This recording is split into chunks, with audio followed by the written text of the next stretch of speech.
Local Justice, presented by Elrod Pope Law Firm, serving our community since 1980. Here's your host, attorney Ben Leader. Welcome back to Local Justice. I'm Ben Leader, and today I'm joined by a very familiar face and a past guest of the show, Mr. Tommy Pope. Tommy serves as senior counsel here at Elrod Pope Law Firm, and he also serves as the Speaker pro tempore of the South Carolina House of Representatives. Over the course of his career, Tommy served as a prosecutor, a trial lawyer, a legislator, and he's been one of South Carolina's most recognizable legal commentators. Most recently, he provided extensive analysis during the nationally followed Alex Murdaugh trial. And today we're going to discuss one of the biggest legal stories in South Carolina surrounding that, the recent Supreme Court decision ordering a new Murdaugh trial, South Carolina's hands-free law, and some lessons Tommy's learned from a lifetime of public service and practicing law. Tommy, thank you so much for joining us and being on the show. Glad to be here, man. Thank you a lot. Absolutely. Thank you. But let's dive right in. I know the viewers already know a lot about you from who you are and your past appearances here as well. But one of the biggest legal stories in South Carolina history recently took another turn when the South Carolina Supreme Court unanimously overturned the murder convictions and ordered a new trial for Alex Murdaugh. For the viewers who may not have been following that as closely as far as that recent development goes, can you explain kind of what happened? Sure. In simplest terms, and this kind of arose during the trial. You know, it was intensive media involvement, intensive media scrutiny, and in simplest terms, I don't think it was malicious, but the clerk of court down there kind of got caught up in it. And she was writing a book.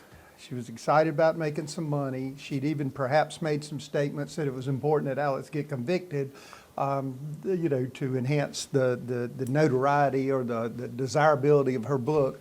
I think ultimately she went too far. I think there was some comments she might have made to the jury or things of that nature.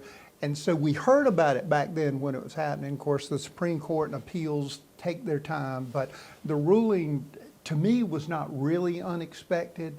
It's frustrating when you think of all the time, all the money for both sides to go through a trial, but we just can't have that. We can't have, regardless of how notorious a crime is or how evil we think someone is, in this country, we've got to have a fair trial. And that clerk kind of got too involved and put her finger on the scale. I'm not saying the case would come out different, but you can't have that. And so I kind of in my heart thought we'd probably see it again. And so that's exactly what the Supreme Court ruled.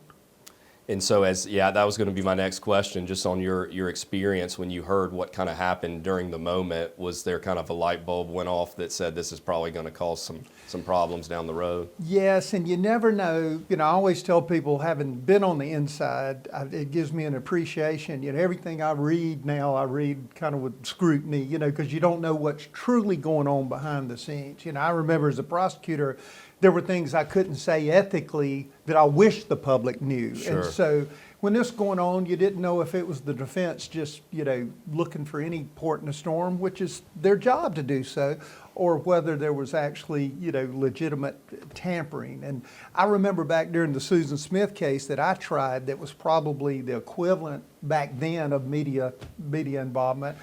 And it really does, the media involvement kind of makes it almost surreal, and people's behaviors change. I mean, even you look back at the OJ case, and the judge had a thing about hourglasses. Well, suddenly people start sending him hourglasses, you know, because he was a timekeeper in court. And next thing you know, he's got 8 of them sitting up on his desk. You know, even the judge wasn't immune to it. And I saw it. I said during the Smith trial, I never saw more new hairdos or people that I could never get to come to court, you know, come and want their, you know, kind of 15 minutes of fame. And I think that's what happened down there. I don't think that clerk was malicious. I think she got swept up in it. And, you know, it's almost like an addiction or something. You look back in the mirror at yourself and you go, how did I get here? And I think she just lost track of her obligations in her job, and it cost. And from a prosecutor standpoint, how devastating of a blow is something like this? If there's a positive, you know, because of the financial crimes and the other pleas and the federal, you know, Alex not getting out And again, if had it just been the murder, there was a very substantial likelihood that his money's gone and he wouldn't have bonded out anyway. But the good news is he's not getting out. But to me, it was always harder to try a case the second time. Because, in criminal, unlike our civil work, it really is a little bit of trial by ambush from the defense side. The prosecution, we have to give everything over. But now they've seen your case, and they don't have to stick to their theory. They could come up, they're just looking for reasonable doubt. So they could come up with another dude did it, or you didn't prove this or whatever. So having to try it again is just excruciating, and that's what the next Attorney General will be facing. That's right. And, I think a lot of people look at it from guilt or innocence, but really the ruling the Supreme Court made was tied to the fairness of the process more than anything else. Is that fair? And it's funny you say that, Ben, because a lot of times it used to frustrate me trying to death penalty cases. And of course, this wasn't a death penalty case, but trying a death penalty case, you'd almost joke you'd have to try it 3 times to get it to stick. And that was the nature of the beast. But it really, all these people that are absolved from death row, oftentimes it won't be about guilt or innocence. Sure. It might be an evidentiary issue or all that. But, by the time it gets played out, all these innocent people came off of death row.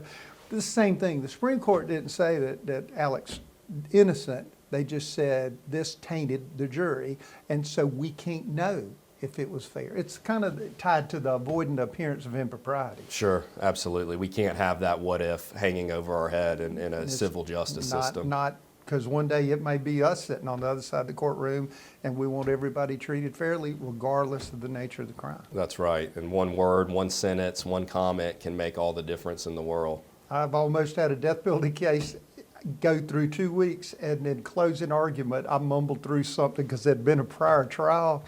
And the defense moved for a mistrial, and I was thinking, if we get this whole thing turned up, I don't know what Tommy would have done, because there'd been nobody but myself to blame, but you got to have those fair trials. That's right. That's right. Well, we've got a couple more quick questions for you surrounding this new trial, and we're going to take a quick break from the station sponsors, and we'll be right back with more local justice. Thank you to Tommy Pope for joining us again, and we'll see you soon.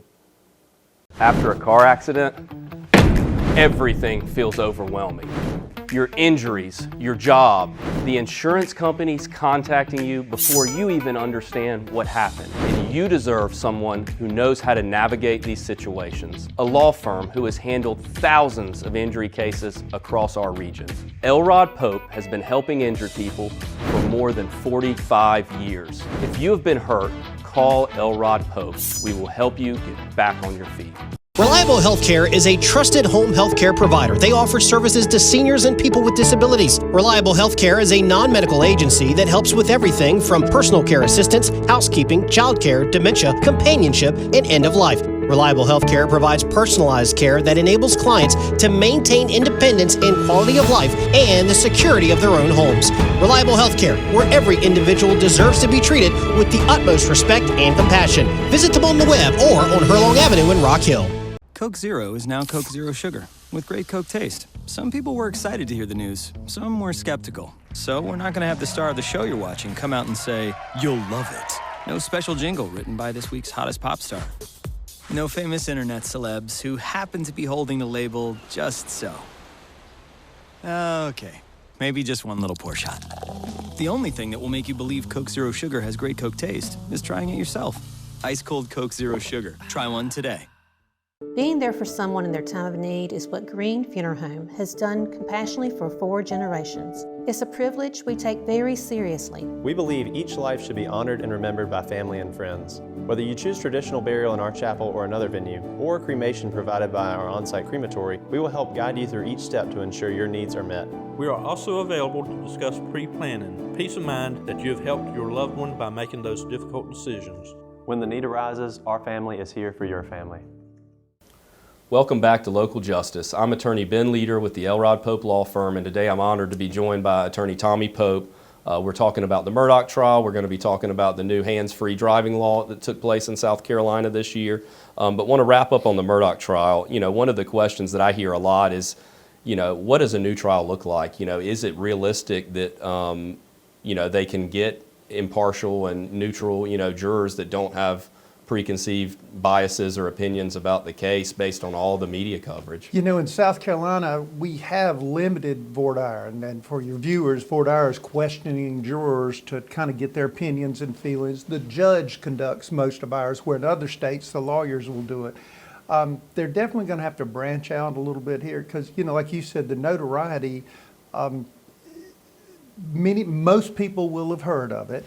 The question becomes, can you set that aside and be fair and impartial? So then that divides to a subgroup, the people that say it because they want to be on the jury and don't really mean it.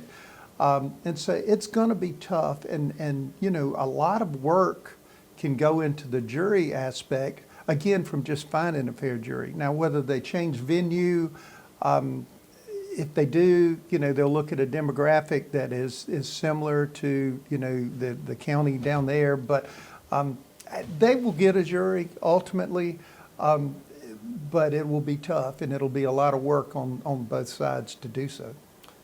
That's interesting. And another question I often hear is, why does it really matter if, he's convicted or not, if he's going to spend the remainder of his life in some sort of correctional facility either way? Could you just touch on maybe the difference in federal prison and, the South Carolina Department of Corrections and kind of, what difference that could mean for him? Sure. Knock on wood, I have not had to serve time in either one. I have heard of federal prisons, but I have toured, went through all the way back to old CCI down, which was when I was in the police academy. They literally walked you on the common area, and I was a young police officer. I was thinking this is kind of dicey because everybody's, you think the prison movies, they're all going to shiv you, yeah. But there's no doubt that the federal system tends to have more white collar criminals, probably less violent criminals. And so right now, if he's in, pretending the murder never happened, he's in for embezzling money from his clients. They tend to be a lot cleaner, nicer, safer. No disrespect to SCDC here, Sure. but I think if you had to serve time, you'd want to do it in a federal prison. So at a minimum, if they never tried it again, Alex is better off than he was the day before the Supreme Court overturned it. That's right. And you hear a lot of people, griping about taxpayer dollars and being spent on the trial and the cost of the trial. And, at the end of the day, I think it's pretty clear that you can't really put a price on our justice system and preserving the integrity of that. I think you're spot on, Ben. I think it's about justice. It's going to be hard for the new U.S. Attorney, the new Attorney General for all the reasons we said, but it needs to be done. And it's tough too because the victims in this case are the same family as the defendant, which is always a weird. I always kind of relied on my victims on whether they wanted to go through something again, or if they were in jail anyway, did they want to? And a lot of times, especially sexual assault cases or murders, they didn't want to go through it again. And so this time, the prosecutor won't have really that family victim group to rely on. I'm sure there are other family members, the in-laws and things of that Sure. nature, but it's going to be tough. It's going to be a lot of work.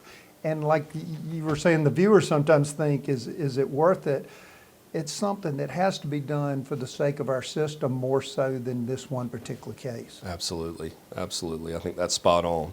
Well, I want to shift gears now. Obviously, the Murdaugh trial's gotten a lot of publicity, and something else that has changed this year that impacts everyday South Carolinians a lot, that a lot of people aren't aware of, is the new hands-free driving law. And I think you were a part of sponsoring. I was the sponsor, that's right. That's right. So tell us a little bit about that law, where it came from, and really what it means for everyday drivers on the road. So ironically, it had been, we go in 2-year sessions. And so Bill Taylor down at Aiken was a House member, had sponsored it numerous times, and it never could just quite get the traction. And I hate to say it, it's almost like we see with our DUI laws sometimes. You sometimes think the people that make the laws don't want anything that affects them. And so I think every time we got close to it, people would think, well, that's going to be inconvenient because when I'm riding to Columbia to the legislative session, I need to check my emails or whatever the case Sure. may be. And so it was always difficult. I put it back in this time. And Bill Taylor, of course, co-sponsored too, but I put it back in. I was actually contacted by an attorney here in town. His widow Earl Gatlin was a cyclist, a bicyclist that was killed by a distracted driver. And, you know, at that point, we had a texting while driving law, but not really anything comprehensive. And if you can imagine the burden of proof now, I got to show you were texting. You know, it's hard enough to figure out what happened. you know. And so we looked at the law in this regard and basically expanded it. You're not supposed to have that device in your hands, in your lap, basically supported by your body. It's a push, hopefully a common sense push toward hands-free. I will say it's ironic, you know, the worst offender, I think sometimes, and I include myself in the group, you do everything right, I got my phone, you know, on wireless, and then you hit that stoplight. And you're just going to check out one message. That's right. Well, then the light changes and you don't put it down. And so but for knowing I was coming to talk to you, I've probably been in violation on the way right down here, you know, by habit. And so what it's really trying to do is get, what do they say, put it down and get your eyes up.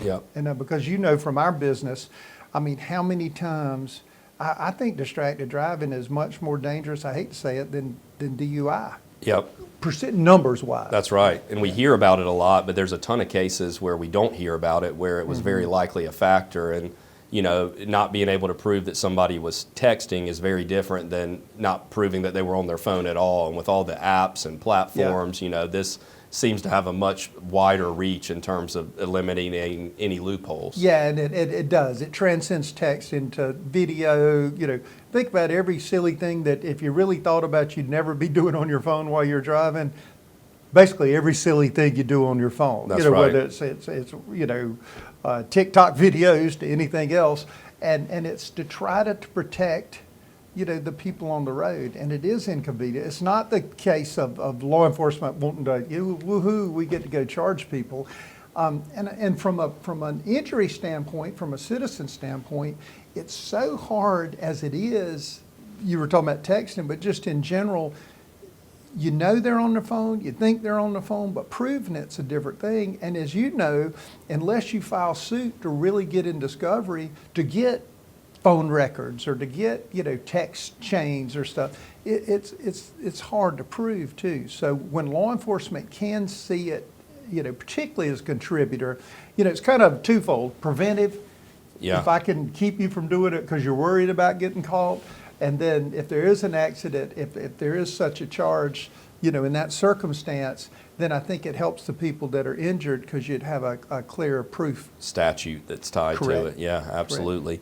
We're going to take another quick break from our sponsors, and when we return, we'll touch a little bit more on the new law and kind of what viewers need to be aware of with it, and then we'll touch on kind of what's next for you in terms of the legislature and life ahead. So appreciate your time, and we'll be right back with more local justice with Attorney Tommy Pope here shortly. Thank you. I wish everyone came with a warning label, because if you could predict a car accident, you would probably stay home that day. But accidents are never planned, and the moments after are confusing. You don't need a warning label. You need a law firm who knows how to handle this. A law firm who has helped people in South Carolina through injury cases for decades. If you've been hurt, call Elrod Pope. We'll help you understand your options and get moving in the right direction. Coke Zero is now Coke Zero Sugar, with great Coke taste. Some people were excited to hear the news, some were skeptical. So we're not going to have the star of the show you're watching come out and say, "You'll love it." No special jingle written by this week's hottest pop star. No famous internet celebs who happen to be holding the label just so. Okay, maybe just one little pour shot. The only thing that will make you believe Coke Zero Sugar has great Coke taste is trying it yourself. Ice cold Coke Zero Sugar. Try one today. When a catastrophe hits, it can be a very stressful time for you. When you have trees on your house, when you have trees on your cars, and you don't know what to do, you call us. We're not a 1-800 number, we're an 803 number. We've been in business for over 60 years because we take care of our clients. That means taking care of them during claim situations. We're not 9 to 5, we're 24/7. We're gonna be there when you need us most. Gill Insurance, your local auto owner's agent. Understanding business is how we do business. Join us for America's 250th anniversary celebration on the 4th of July in Old Town Rock Hill. Enjoy free family fun and activities from 4 to 9 p.m. with rides, a splash zone, vendors, and bands, bubbles, and a beer garden. Plus, you'll see American Revolution reenactments, live patriotic music, and plenty of refreshing summer foods at restaurants and food trucks. Then, top off your evening with fireworks at dusk. Discover South Carolina that's celebrating America's 250th anniversary on the 4th of July. Only in Old Town Rock Hill. Welcome back to Local Justice. I'm attorney Ben Leader with the Elrod Pope Law Firm, and today I'm honored to be joined by attorney Tommy Pope, who's senior counsel at the Elrod Pope Law Firm and also Speaker Pro Tempore of the South Carolina House of Representatives. So Tommy, thanks again for joining us. Thank you. We're talking about the new texting or hands-free driving law. One of the questions I had for you is, is actually lifting your phone up and having it in between your shoulder and your ear, or your hand on the phone at all while you're having a conversation against the law, and I believe it is. Is that correct? It is. Basically holding, handling, it's almost, you need to treat it like a hot potato and get it away. Just put it away. And you and I were talking, it's about breaking habits for all of us. Sure. Again, law enforcement in the bigger scheme of things, if they never had to make this charge, I'm sure they'd be glad, but that would also lend to more road safety.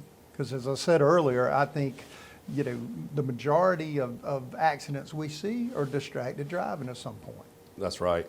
And even, having your phone in your lap and even looking down on it can now trigger, calls for a traffic stop and, some questions about that. And ironically, that brought the great debate, because, we're Republican dominated, but many of them are kind of libertarian, they don't tread on me, that violates my rights.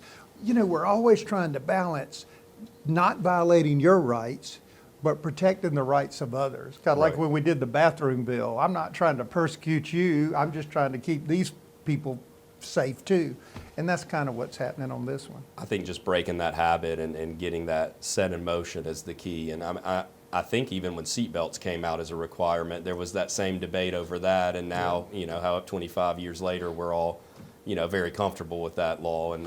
Yeah, my kids are grown now, but I was thinking about, the example we set for our kids, and I don't think I've always done a very good job, from a safety standpoint, or, as you're turning around telling the kid to be quiet when you should be looking at the road. But I think we need to set that example because kids are smart too. They could work around, am I driving? I've got that set up on my phone, and basically it just turns you into a liar. Are you the driver? No. And then you go ahead and do what you're doing. Again, you can do it stopped. You can do it parked. I think the hard thing about that is you got to put it down as soon as the light changes. That's and I think that's what gets hard, because it's bad habits, and I suffer from them. And again, it's not to prosecute people, it's to save lives. That's right. This problem's become so rampant, some sort of aggressive legislation needed to take place to try to get ahead of it. It's sad it takes lives lost to do that, but I credit Ms. Gatlin for reaching out and us finally getting it done. Absolutely. Well done on that front. You've obviously just wrapped up another session in the legislature. I believe you have run unopposed for your seat this year in the Republican primary. Is that right? That's correct. And I have Democratic opposition this fall, and so I'm looking forward to that debate. And sure. How would you couch the legislative session this year, and what was it like to kind of run opposed at this time of year when everybody else is in the middle of these heated and contested battles? I always said, kind of to answer the last question first, Gary Simrell told me this. Gary used to call me no matter where I was at when filing closed, and he'd go like, do you know Sue Smith? And I said, I don't think I do. And he goes, well, she's running to get you. I'd be out of town somewhere. But the best thing, better than winning an election, is filing closing and nobody filing against you. But it belongs to the people. So like in this case, when I have opposition this fall, I'll deal with it. The hardest thing for me, the most frustrating thing in Columbia, I think, is we are doing a tremendous amount of positive things, but much like AI now, you don't know what a real picture is. I don't know where people get honest assessment. Mm-hmm. We're the most liberal state in the union, in the Republicans, which I don't believe is true. We're all rhinos, Republicans in name only. anytime you kind of lean toward being reasonable or fair or listening to all sides, it's like on the Republican side, you can get persecuted from not being conservative enough. And it's been frustrating in that regard, because if you look, and I try not to, but on social media, half the people, I'd say the majority of people that are chiming in don't use their real name, but boy, they got a lot of opinions. I started looking at one that, just said, called me a pedophile.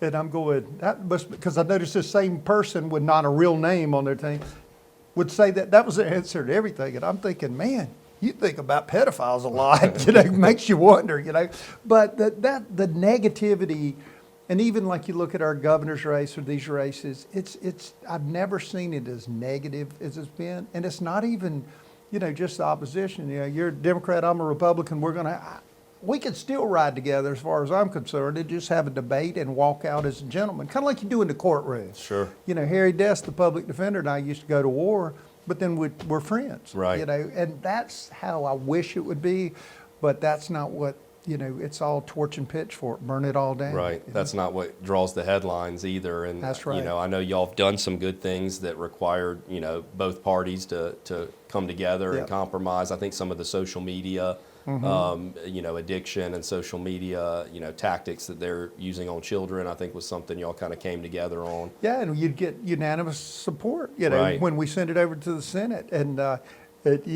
that's not something you claim, because you must have given something up if the Democrats like it. Well, they have families and kids and constituents too. And that's the hardest thing. I'm lucky I've been around long enough that people know me and trust me. And so, I will serve as long as they'll have me, or till KK gets out of law school, one of the two. But it's wearisome, and that's why people don't want to do it anymore, Ben. Yeah. Well, we're fortunate to still have people like you and Thank you. A lot of others that are still, there and willing to actually talk to other people outside their party and, reach across party lines to get things done. And so I know it's not always easy down there. And certainly, couldn't pay me enough money to be in your shoes a lot of days down there. But if you did, your hair would look like this for a long well, the practice of law isn't doing much justice for me either. So. Amen. Well, Tommy, thank you for joining us and for sharing your insights as always. Whether we're talking about the integrity of our jury system or making our roads safer, or, the conversation reminds me that law ultimately, comes back to impacting real people and real families. And we appreciate your years of service here in South Carolina, both on the legal front and the legislative front. And thank you for joining us again on Local Justice. Always an honor. Thank you, Appreciate you. And to the viewers, thank you for tuning in to another episode of Local Justice. Thanks to Representative Tommy Pope for joining us today, and we'll see you next time. Stay safe out there. So when a client first comes into our office, they're dealing with very painful injuries. They're trying to provide for their families at the same time. You can just see the sense of anxiety, the grief, the worry on their face as soon as they walk in the door. One of the first things we do is we try to alleviate that concern and take that weight off their shoulder and put it on our plate. We see people immediately leave here from the first consultation. I can already see a sense of relief because they know that they've got a team helping them now and it's no longer just their problem. Brown's Roofing began in 1989 with just a truck, a trailer, and a mission to do things the right way. What started as one man hand-nailing shingles has grown into a trusted name across South Carolina and North Carolina. At Brown's Roofing, we believe in honest work, fair pricing, and a quality that lasts. If we wouldn't allow it on our mother's home, we won't allow it on yours. With Brown's Roofing, you're not just getting a roof, you're getting our word. We know the type. You like to start early, finish late, make lemon squares, and make payments to the college fund from anywhere in the house. We know you rely on Comporium for the things you rely on most, like a view of the backyard. That's just a bunny, and hundreds of channels to watch, whenever you want. So you may think of us as just your internet company, but we're more like the I didn't know they could do all that company. Comporium, always ready. Founders Federal Credit Union means banking made for you. The on the go, the pick up and go, and the oh, I want to go. Because at Founders, we give you the financial tools that make every dollar work for you. For the little things to the big things. For your future and your peace of mind. We'll always stay grounded in our roots, but reaching beyond what you'd expect is where we'll always go. Find out what our members already know and enjoy a new way to bank. Relax, you're with Founders.